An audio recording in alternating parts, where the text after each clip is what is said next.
people, good morning, good evening, good day, bitewe nawe uherereye hose.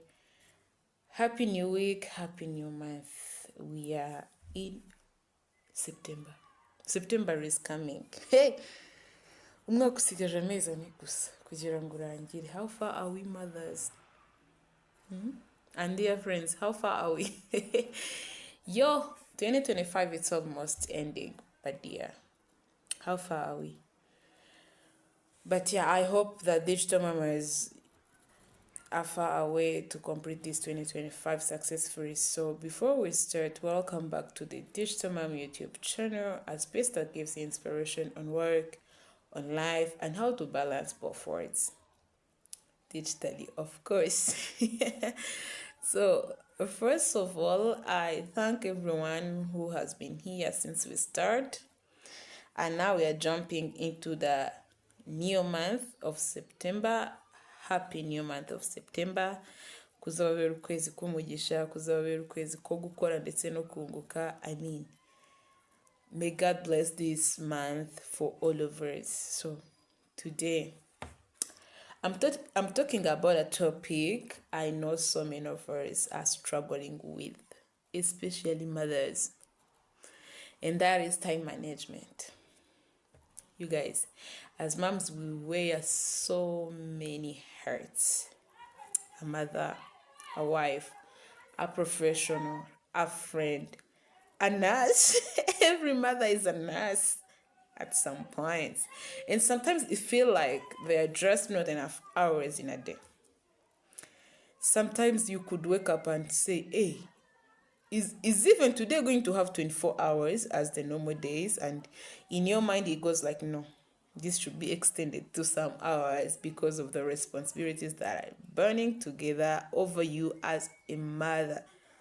But don't worry, do not worry. In this video, I will share at least five practical tips that can help you manage time better and make life a little bit smoother.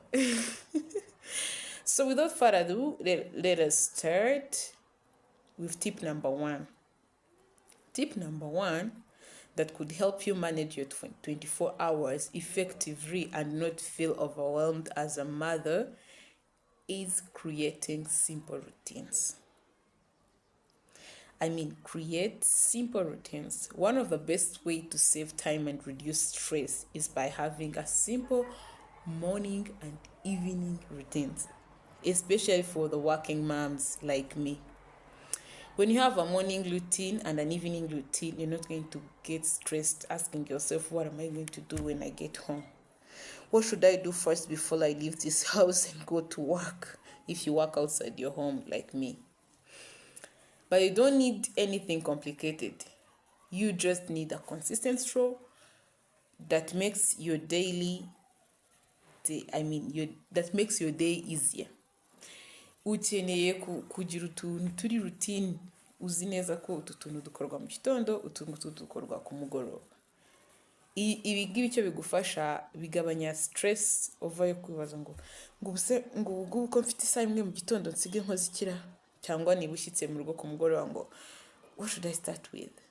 Urugero, you can have a routine yo kuvuga ngo before I go to bed in the morning, in the evening, I prepare my kids' clothes. Niba ufite abana bajya ku ishuri, ndatunganya imyenda yabo and the bags as well at the night.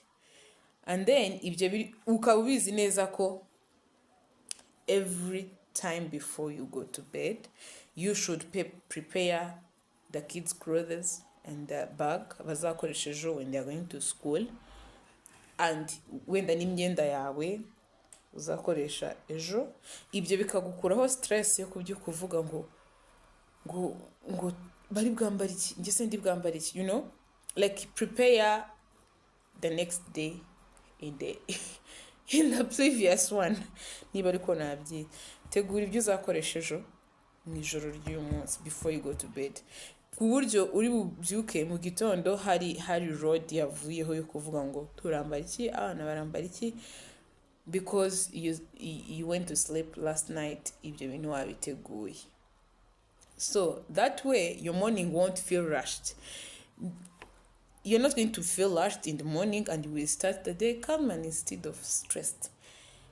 Uzi gutangira umunsi ufite stress, ariko ugera no ku kazi ugasanga umunsi wose even the professional work you were supposed to do uyikoze nabi because you started your day stressed. Ariko iyo hari utuntu wabanje kurara uteguye, you start your morning uri calm, nta muntu uri kukubaza ngo mami isogisi riri he, mami where is the bag, because you prepared them mu ijoro ryatambutse. That is tip number 1. Tip number 2 is to use digital tools. Please, I know you guys, you mothers, you all have the gadgets. You have your laptop, you have smartwatches, you have, smartphones. But what are you using those gadgets to make your life easier? Use some digital tools. Like, digital tools are a lifesaver for me because I love apps like Google Calendar, Trello, as I shared it with you, or reminders on my phone. This is because when I have my Google Calendar, mba narasetinze ngo from this time kugera this time I'm working on this. Icyo gihe cyagera it clocks, ikampa reminder yuko icyo gihe kirageze, bigatuma ntagira stress yo kuvuga ngo what am I going to start with, what am I going to do next, because my Google Calendar, it has it all planned. Nabishizemo birimo. I know that nimba mbyutse saa 11, by 5:30 I'm done with my sports in the morning. Igahita imbwira ati sport irarangiye. I'm done with my sports by 5:45, done with the stretching and result of the sports. Then going to prepare breakfast. Everything, it is in there. Ntabwo mfite gutekereza ngo ndakurikiza hiki, because my Google Calendar has it all. Time for this, even time for drinking water, it is there in my Google Calendar. So they help me track my tasks, appointments and deadlines without forgetting anything. Because hari igihe uba ufite stress ku buryo utibuka na deadlines ibintu ufite, utibuka na appointment wari ufite uwo munsi, because you're so stressed. Ariko ufite ka Google Calendar kawe, it shows you this is maybe yari project uri gukoraho, this is what you should do today. Kubera ko nyine while you were planning your projects, washyizemo reminders muri Google Calendar. So when you have a to-do list in front of you, you can't waste any single minute or less trying to figure out in your mind what am I going to do next, because you have a to-do list and you've set it in your Google Calendar. It is showing you are from this to this. That is tip number 2. Okay, so now ugerageze, you can use Google Calendar, you can use Google Reminder, you can use phone reminder ibirimo, you can use Trello. There are many different apps, digital tools that could help you manage your task. Ukajya ugira ka to-do list kameze neza, bigatuma utirirwa ujagaraye usanga wabaye na unproductive kandi wanabyutse kare. Tip number 3 is to set realistic goals. Hari igihe wibwira ko like you are going to do everything just in a single day, which is wrong. Ntabwo ushobora gukora ibintu wakagombye gukora mu minsi 20 ngo ubikore mu minsi 2. So set realistic goals. Niba ugiye kwiha intego, ihe start time na end time kandi biri realistic. Wumva ko bishoboka. Wivuga ngo because runaka had did this just in 3 days, I'm going to do it in 3 days. You guys, we are different. Set realistic goals. Ugende kukumeze ku schedule yawe, ku support system ufite. Consider all these facts. Then setting a realistic. So as moms, we often try to do it all in one day, which is wrong. And then we end up frustrated. You end up frustrated, and when it's impossible, like you feel like, damn, who am I not to complete this? Kandi ikibazo suko utari kubicompleting, but your goals are not realistic. Instead of saying I will finish 10 things today, focus on 3. If we go today, I'm focusing on 3. and I will make sure ko utwo tuntu dutatu ndi gufocusingaho today ndi budukore in my perfect best way that is possible. Utwo dutatu dushira ku ruhande, we take the other ejo, tundi ejo bundi. Ako kuvuga ngo hey, all 10 tasks are going to be completed just in one day. I don't know, maybe ufite mind ebyiri unafite amasaha atari 24 nkatwe, but if we still live with one mind and one same time measurement 24 hours, please try to be realistic. So that was tip number 3. Tip number 4. Tip number 4 is, when possible, don't feel shy to delegate when possible. Sometimes you need support. Noneho nk'iyo ufite abana bakuru, don't feel shy to tell your kids to do some home chores. Like, find who should help you in doing something. Wifata ibintu byose ngo bishyire ku mutwe wawe, no, you will feel overwhelmed, my dear. Uzumva ubangamiwe, utangire na depressed. Like, you don't have to do everything alone. Delegate loads aho bishoboka. I know that there are some core roles that you can't delegate, but when you see that it is possible, don't feel ashamed of delegating roles. Yes, you are the mother, but you're still a human being. Delegate some roles. Ask your partner to help you at some points. Kubera ko naguri machine. Don't feel shy to ask for help, to delegate some roles. Sharing responsibilities, it saves time and teaches your kids responsibility if you have grown-up kids. Utameze nkatwe, which are still raising toddlers. Delegate some roles. If you have a family relative who you are living together, akabari flexible to take on some roles, please delegate. Nakoze kubera ko nawe you are a human being, you need that time to breathe in. Okay. If you nothing no kuvuga ngo you have a family relative, you could even just take someone from outside your home and then delegate some roles. Okay? Yeah, that was tip number 4. Tip number 5. Schedule self-care.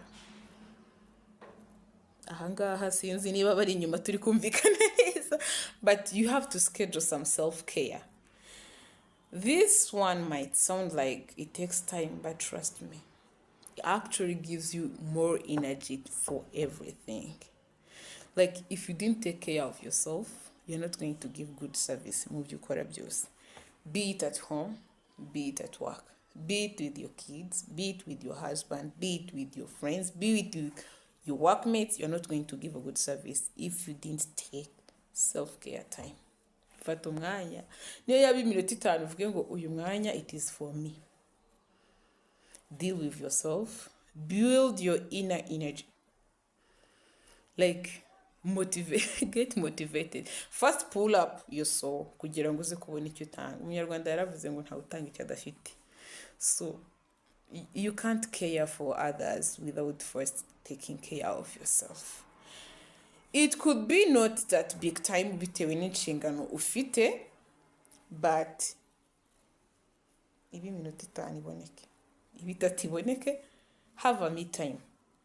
Muri schedule yawe ufite giramo igihe cyo kuvuga ngo this is for me and myself, kuko bizagufasha kugira ngo uwongere kubaka imbaraga muri wowe zo kubasha to go through all those mom calls, kuko tugira nyinshi pe. So nibyo nabasharinga as 5 time management tips for moms. So as twabivuze, you need to create simple routines, which is very crucial. Use some digital tools. Niyo mpamvu dufite zino telefone, niyo mpamvu bamwe tubagira ama smartwatch. Like, use those gadgets. Muzikoreshe muzimaremo. Use digital tools, set realistic goals, delegate when possible, and then schedule self-care time. So I hope those tips help you feel more in control of your busy days. If you found this video helpful, please thumbs up, like, subscribe, share with other people that you think that this video could also help. And don't hesitate to drop down a comment in the comment section.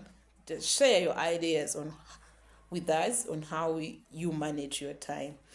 So this is how I do mine. You can share yours. So thank you for watching.